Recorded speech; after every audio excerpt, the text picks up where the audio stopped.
வணக்கம். பசியின் வாசிப்புகளில் கம்பராமாயணம் யுத்தகாண்டம் பகுதியில் மாயா ஜனகப் படலத்தின் 4ஆம் பாகம். ராவணன் கூறிய கொடிய வார்த்தைகளை கேட்ட சீதா பிராட்டி மிகுந்த கோபம் கொண்டாள். தன்னை வசப்படுத்துவதற்கே ராவணன் மாயையால் இப்படி செய்கின்றான் என்பதை அவள் புரிந்து கொண்டாள்.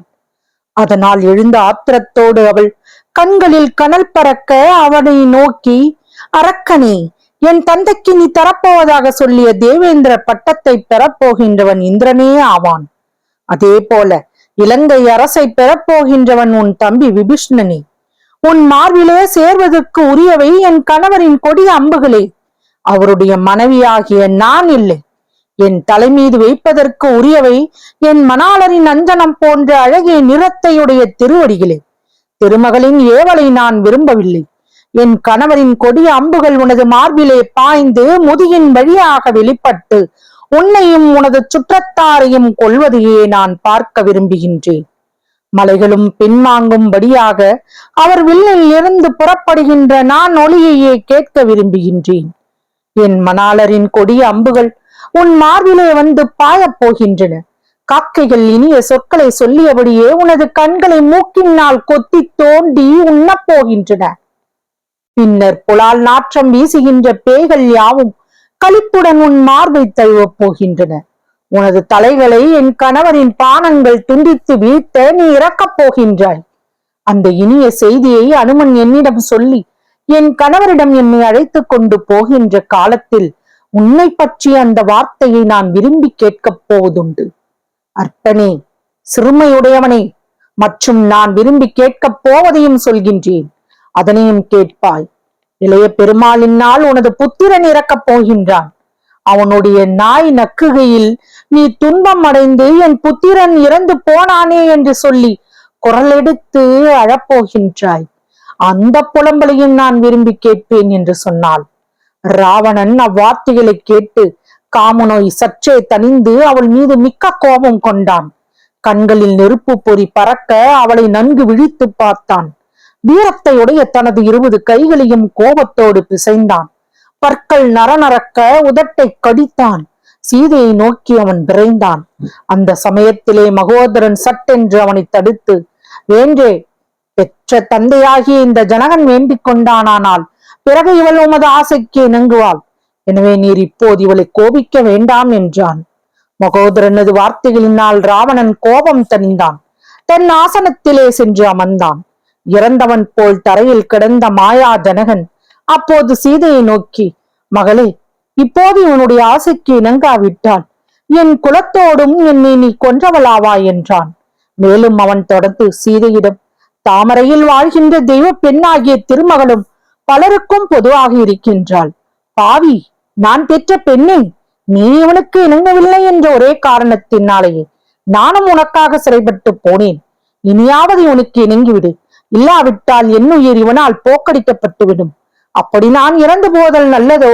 சிறையில் அகப்பட்டு வருந்துகின்றவளே, சிறையில் இருந்து விடுதலை பெற்று நீ தேவர்களுக்கு தலைவனாக இருக்கின்ற ராவணனுக்கு தேவியாக இருத்தல் தீதாகுமோ? மகளே, என் மீது கருணை செய்வாய்.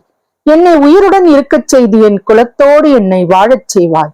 அத்துடன் என்னை உலகத்தில் நீண்ட நாள் பெருஞ்செல்வத்துடன் வாழச் செய்து உன்னையும் கொடிய சிறையில் இருந்தும் நீங்கச் செய்து எப்பொழுதும் நீ மகிழ்ச்சியுடன் வாழ்வாய் என்று கூறி அவளது அழகிய பாதங்களிலே விழுந்து வணங்கினான்.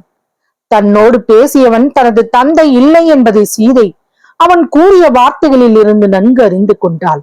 அவன் கூறிய வார்த்தைகளை கேட்க பிடிக்காமல் தனது காதுகளை கைகளால் அவர் இறுக பொத்திக் கொண்டாள். துன்பத்தோடு வெப்ப பெருமூச்செறிந்தாள். சீதை துன்பத்தின் இறுக்கத்தில் மூர்ச்சையுற்றாள். சற்று நேரத்திற்கெல்லாம் சீதை மீண்டும் தெளிந்து எழுந்தாள். திரும்பவும் அவள் நெஞ்சிலே கோபத்தீ பொங்கி எழுந்தது. அவள் மாயா ஜனகனை பார்த்து, என் தந்தை உயிர் வாழ்வது ஒன்றையே விரும்பி உன்னை போல் இப்படிப்பட்ட வார்த்தைகளை கூற மாட்டார். நீ கூறிய வார்த்தைகள் யாரும் நேர்மையானவை இல்லை. அறம் அழியவும் பழமையான முறைமை ஒழியவும் அரச குலத்தோருக்கு உரிய சிறந்த வீரம் சிதையவும் சத்தியம் குறையவும் பழிப்பு சேரவும் வேதங்களின் கருத்துக்கள் தவறவும் நல்லொழுக்கம் குன்றவும் வானவர்களால் விருப்பப்படும் சிறப்புகள் நீங்கவும் இப்படிப்பட்ட வார்த்தைகளை நீ சொன்னாய். சிந்தித்து பார்க்கையில், ஐயனே, நீ ஜனகனோ? தமது சந்ததியே அழியுமாறு நேர்ந்தாலும், தங்களுடைய உயிர் வாழ்க்கை கழிந்து போவதானாலும், கிழிந்து போகுமாறு மார்பிலே கூறிய வேல் வந்து பாய்ந்தாலும், அறிஞர்கள் கேட்பதற்கு தக்க புகழ் வார்த்தைகளை பெற்று வாழ்வதன்றி நீதி தவற மறைந்து பலரும் மாறவாரித்து தூற்றக்கூடிய பழி ஏற்படும் வண்ணம் வாழும் அரசர்கள் உன்னையன்றி வேறு யார் இருக்கின்றார்கள்? பாவம், நீயும் உன் உறவினர்களும் இப்பூமியில் வாழ்பவர்களும் என் கண்ணெதிரிலேயே இறந்தாலும் அவர்களை வாழ்விக்க விரும்பி நான் ஒழுக்கம் தவறி வாழ ஆசைப்படுவேனோ? வைரம் போன்ற தோள்களும் 1000 திருநாமங்களும் கொண்ட திருமாலின் அம்சமானவர் என் கணவர். அவருடைய அடியவளாகிய நான் வெட்கம் கெட்டு உயிருடன் வாழ்வதை விரும்பி நாய் போன்ற இந்த அரக்கனை கண்ணெடுத்துத்தான் பார்ப்பேனோ? நாயினும் இழிந்தவனே, கட்டமைந்த வில்லேந்திய என் கணவரை தவிர வேறு ஆடவர்கள் என் அருகே வந்தால் நெருப்பிலே வீழ்ந்த விட்டில் பூச்சியைப் போல் இறந்து போவார்கள் என்றோ? மிருகங்களின் அரசனாவதற்கு தகுந்து ஆண் சிங்கத்தோடு வாழ்ந்திருந்த பெண் சிங்கம் சாக்கடையில் கிடக்கும் அழுகிய பொருளை தின்கின்ற நரியுடனே வாழ்வது என்பது எங்காவது நடக்குமா? நீ ஒழுக்கமில்லாத குணங்களை கொண்டிருக்கின்றாய், இழிவான வார்த்தைகளை பேசுகின்றாய். இதிலிருந்தே நீ என் தந்தை இல்லை என்னும் உண்மை தெரிகின்றது. என் தந்தையோ உயர்ந்த குணமுடையவர். உண்மையில் நீ என் தந்தையானால் என் கணவரின் வீர வில்லையே வாழ்த்துவாய். அவர் மீட்க பகைவனின் கட்டில் இருந்து விடுதலை பெறுவாய். அங்கனம் அவர் உன்னை மீட்காமல் போவாராயின் உயிர் விடுவாய். இதை தவிர வேறொன்றும் செய்யத்தக்கது இல்லை. நீ வாய்க்கூசாமல் சொல்லக்கூடாத வார்த்தைகளையே சொன்னாய்.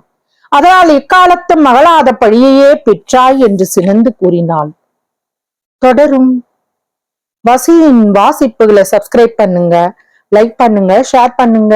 உங்க கருத்துக்களை கமெண்ட்ல பதிவு பண்ணுங்க. நன்றி.